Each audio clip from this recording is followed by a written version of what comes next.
सीमा हैदर किसी भी एंगल से डरी हुई या घबराई हुई नजर नहीं आ रही है। यानी अगर आप किसी दूसरे देश में घुसते हैं, उसमें भी दुश्मन देश में, एक तो डर तो सबके जहन में होता ही है पकड़े जाने का, लेकिन सीमा बेबाक नजर आ रही है, इंटरव्यू दे रही है, पूजा पाठ करती हुई नजर आ रही है, कैमरे पर रोमांस करती दिख रही है, देश के प्रधानमंत्री से नागरिकता की भी वो गुहार लगा रही है, अपील कर रही है। इतना कॉन्फिडेंस, वो भी एक 5वीं तक पढ़ी हुई पाकिस्तानी महिला में।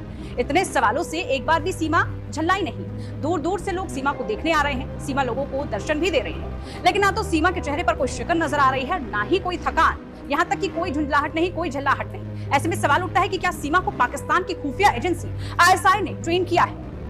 सीमा जो खुद को 5वीं पास बताती है, 4 बच्चों की मां है, वो कैसे इतनी आसानी से पाकिस्तान से दुबई चली गई और फिर नेपाल चली गई और फिर वहां से बस पकड़कर सीधा भारत आ पहुंची? ये सब सीमा ने अकेले कर लिया या कोई था जो सीमा की मदद कर रहा था? सीमा हैदर को लेकर भारत की मीडिया में बवाल मचा हुआ है। इंटरव्यू, अलग अलग किस्से, एजेंसियां सतर्क हैं, लेकिन सरकारों की तरफ से कोई बयान अभी तक नहीं आ रहा है। ऐसे में भारत में पाकिस्तानी हाई कमीशन क्या कह रहा है, ये भी सवालों की लिस्ट में शामिल है। UPSCS ने सीमा, सचिन और सचिन के पिता से एक अज्ञात जगह पर पूछताछ शुरू की है।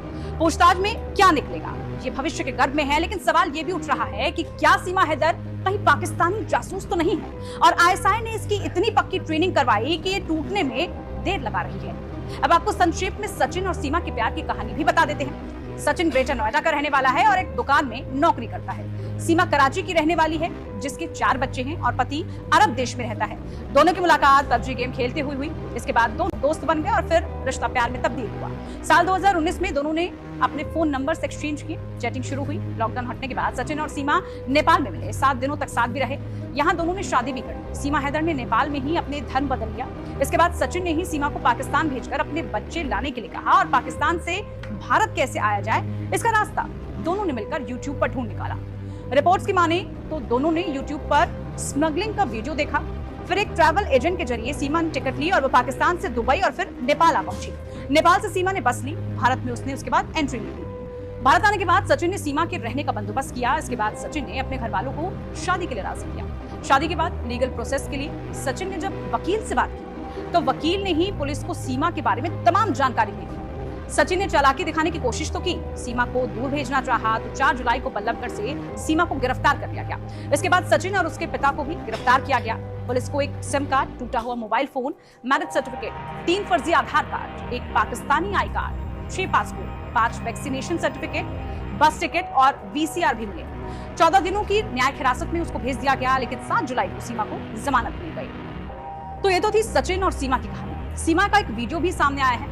वो कह रही है कि वो जासूस नहीं है, सारे आरोप गलत हैं और कानून अपना काम करेगा।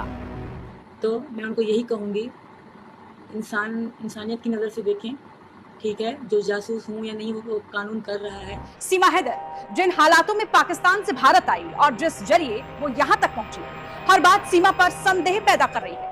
आपको बता दें, एक लोकल कोर्ट ने सीमा हैदर को सशर्त जमानत दे दी थी।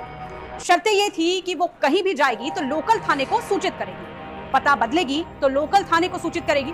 इसके अलावा जब सीमा की गिरफ्तारी भी हुई थी, तब भी एजेंसियों ने अपनी पूछताछ की। पूछताछ में एजेंसियों के साथ कुछ भी पुख्ता हाथ नहीं लगा।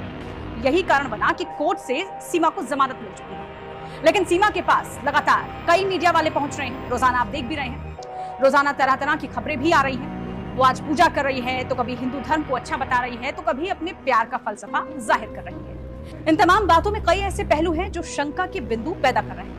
हम इस वीडियो में उन्हीं पॉइंट्स की बात करने वाले हैं। सीमा हैदर पाकिस्तान के सिंध प्रांत के कराची शहर के एक कस्बे की रहने वाली है। सीमा 5वीं पास है, जैसे वो बताती है, कई बार खुद उसने बताया है। लेकिन अब सीमा के बोलचाल को बारीकी से देखें तो पता चलता है कि वो हिंदुस्तानी जुबान में बात कर रही है। वो वाली नहीं जो पाकिस्तान में बोली जाती है, बल्कि वो वाली हिंदुस्तानी जो दिल्ली NCR के इलाकों में आम बोलचाला में हम और आप बोलते हैं अक्सर। इतनी साफ जुबान कैसे? दूसरा पॉइंट ये है कि सीमा के बोलने के अंदाज में कहीं भी पाकिस्तानी एक्सेंट नहीं नजर आ रहा। तक मैंने कोई भी झूठ नहीं कहा, क्योंकि मैं इनको पाना चाहती हूँ। मैं सच की बुनियाद पे हर चीज़ करना चाहती हूँ। अगर मेरे नसीब में होंगे हैं, मतलब मुझे तो मिल गए हैं। अब तो जिंदगी मौत यहीं पर लिखी है, बाकी फिर भी कानून के फैसले का इंतजार है हमको।